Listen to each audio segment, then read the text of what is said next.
अस्सलाम वालेकुम गाइस, मैं हूं फरहान एजाजी और आप देख रहे हैं मेरा channel Delta Knowledge with Farhan Ejazi. काफ़ी अरसे से मैं सोच रहा था वीडियो बनाऊं ARY Laguna DHS City Karachi के हवाले से। कि ARY Laguna DHS City Karachi के हवाले में से जो वीडियो इसलिए बनाऊं कि लोग पत्नी क्या क्या बातें कर रहे हैं और जो लोगों की कन्फ्यूजन है उसको दूर करने की कोशिश करूँ। सबसे पहले तो ये है कि अगर आप देखें कि एक अपार्टमेंट था जिसको लोग कहते हैं कि इसको कवर्ड एरिया बढ़ा दिया है, तो वो कवर्ड एरिया अगर बढ़ाया गया है तो क्यों बढ़ाया है? ठीक है ना, नंबर वन। नंबर टू जो है उसकी आप लोगों के दिमाग में ये है कि यार ये जो इंस्टॉलमेंट्स हमारी जो लग गई हैं AC1 AC2, मतलब ये हमने अगले महीने इस तरीके से देनी है। तो ये भी बताऊं कि भाई इसमें आपको फ्लेक्सिबिलिटी मिल सकती है कि आप इसको फ्लेक्सिबल तरीके से दे सकते हैं, इसकी अदायगी कर सकते हैं, नंबर वन। नंबर टू ये है कि इसके अलावा जो है ये जो आपके कवर्ड एरिया बढ़ा है वो क्यों बढ़ा है और किस लिए बढ़ा है। देखें, DHA ने अपना, मैं आपको सबसे पहले बताऊं कि एक अपार्टमेंट था, उसके साथ जो पार्किंग होती थी, जो रिजर्व पार्किंग होनी चाहिए, वो लगूना ने इनिशियली जो है नहीं रखी थी। लगूना का तो ये था कि भाई हर बंदा जो आए पहले पाए, क्योंकि डिफेंस में अगर आप देखें यहाँ पे मेजोरिटी में सबके पास दो दो तीन तीन गाड़ियाँ होती हैं। किसी के पास एक गाड़ी नहीं होती, किसी के पास दो होती है, किसी के पास तीन होती है, चार होती है। एक गाड़ी वाला तो बेचारा बहुत ही कम होता है। अब इन लोगों के दिमाग में मुझे ये लगता है ये था कि भाई अगर हम इस तरीके से रिजर्व पार्किंग करेंगे तो लोग ज़्यादा पार्किंग मांगेंगे और वो पार्किंग हम दे नहीं सकेंगे। तो इन्होंने इस तरह रखा कि फर्स्ट कम फर्स्ट सर्व वाला जो है वो पार्किंग जो स्पेस है वो यूज़ करे। लेकिन DHA के पास जब इनका ड्राइंग गई तो DHA ने इनको कहा कि आप पार्किंग को रिजर्व करें हर अपार्टमेंट के लिए। तो वो अपार्टमेंट के लिए जब रिजर्व करने की बारी आई तो ऑब्वियसली जब एक चीज़ आपको मजीद एलोकेट होगी तो वो फिर आपके ही कवर्ड एरिया में होगी, तो फिर आप इसी ली जाएगी। तो 256 स्क्वायर फीट जो आपका पार्किंग एरिया हो गया जो आपके साथ एक्स्ट्रा हो गया। क्यों क्यों हो गया कि पहले वो जो है आपके कवर्ड एरिया में लगाया ही नहीं गया था।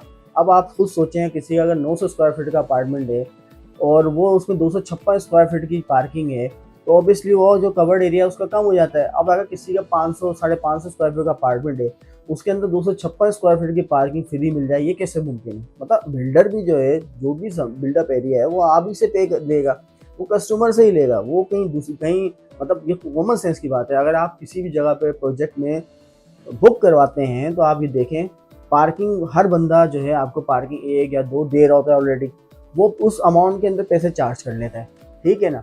मगर यहाँ ये हुआ कि जब इन्होंने बेचा तो उन्होंने पार्किंग एरिया बेचा ही नहीं, तो इस वजह से उसकी अमाउंट भी इन्होंने चार्ज नहीं करी। सही है, ये बात आप गौर करिएगा। मगर आप जब शहर में कहीं भी ले रहे होते हैं तो जब उसके साथ ऑलरेडी पार्किंग एरिया होता है, उसके पैसे भी चार्ज हो रहे होते हैं, ठीक है। फिर फर्दर आगे आपसे नहीं ले रहा होता। अगर ले रहा होता तो इसलिए ले रहा होता है कि भाई प्राइसेस जो है वो एस्केलेट कर जाती हैं, तो वो 10% 15% ले रहा होता है। लेकिन यहाँ कहानी ये उलट हो गई कि यहाँ पे इनको जो है कवर्ड एरिया को रिजर्व करना पड़ा। अब जब रिजर्व करना पड़ा तो ऑब्वियसली जब रिजर्व करेंगे तो वो आपसे पैसे भी लेंगे। दूसरी एक हो गई कि जब इन्होंने, जाहिर सी बात है, देखें जब ये अपार्टमेंट को बनाने गए तो जब एक चीज़ होती है हवा में होती है, जब एक इम्प्लीमेंट होती है तो उसमें बहुत सारी चीज़ें इफेक्ट बर्ड्स होते हैं जो कि निकल आते हैं। अब वो आपके बुकिंग फॉर्म में भी हैं कि बिल्डर ने साफ कहा हुआ है कि देखिए एक अपार्टमेंट का कवर्ड एरिया जो हम इस वक्त दे रहे हैं ये ज़रूरी नहीं है, ये या तो कम भी हो सकता है, ये ज़्यादा भी हो सकता है, दोनों चीज़ें इसमें मेंशन है। अगर आप लॉस पढ़ें तो उसमें है। अच्छा, ये खाली लगूना के साथ मामला नहीं है, ये हर बिल्डर आपको इसी तरह की बात करता है कि भाई ये जो हम अपार्टमेंट आपको दे रहे हैं ये कम भी हो सकता है, ये ज़्यादा भी हो सकता है। ये कभी भी कोई नहीं कहता नहीं जी हम अगर 2400 स्क्वायर फीट दे रहे हैं तो ये 24 ही होगा, इससे कम नहीं होगा, इससे ज़्यादा नहीं होगा। ये दोनों कंडीशंस लिखी होती है, क्योंकि जाहिर सी बात है एक चीज़ है ही नहीं हवा में। जब आप उसको बनाने जाओगे तो बहुत सारी चीज़ें आपको सामने आती हैं। तो अपार्टमेंट जो है आपका जो कवर्ड एरिया मुतासिर हो सकता है, कम भी हो सकता है, ज़्यादा भी हो सकता है। लगूना की स्टेज पे भी यही कहानी हुई। अब लोग जो है ये कह रहे हैं कि भाई हमारे साथ ये हो गया, हमें इतना कवर ले लिया। देखिए मैं लगूने की हिमायत में बात नहीं कर रहा, पहले ये बात अंडरस्टैंड करिए। मगर मैं जो बात कर रहा हूँ एक टेक्निकल बात कर रहा हूँ, और आप उसको टेक्निकली ही प्राय में देखें तो ज़्यादा बेहतर है। फिर दूसरी बात ये कर रहा हूँ कि भाई देखें हम तो यही चाहेंगे ना कि जो भी कस्टमर है वो, ठीक है, वो पूरी अमाउंट नहीं दे सकता तो उसको फ्लेक्सिबिलिटी दीजिए। उससे पूछा जाए वो भाई कैसे दे सकता है, उसके तरीके क्या क्या हो सकता है। अभी वो जो उसके जो मिसकॉन्सेप्ट हैं, जो उसके जो कॉन्सेप्ट क्लियर नहीं है, उनके कॉन्सेप्ट को क्लियर किया जाए। अगर आप किसी चीज़ को डिले करना चाहते हैं, मतलब आप ही बोलेंगे नहीं गलत है गलत है, देखिए हमेशा हर चीज़ का सोल्यूशन निकाला जाता है और उस सोल्यूशन के तहत फिर आगे बढ़ा जाता है। उससे आसानी होती है, आपको भी आसानी होगी, आगे वाले को भी आसानी होगी।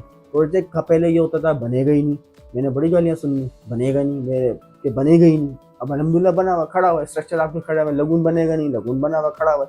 तो तो हमारे यहाँ बदकिस्मती से जो है ना नेगेटिविटी हमेशा से होती है और आज भी ये नेगेटिविटी है।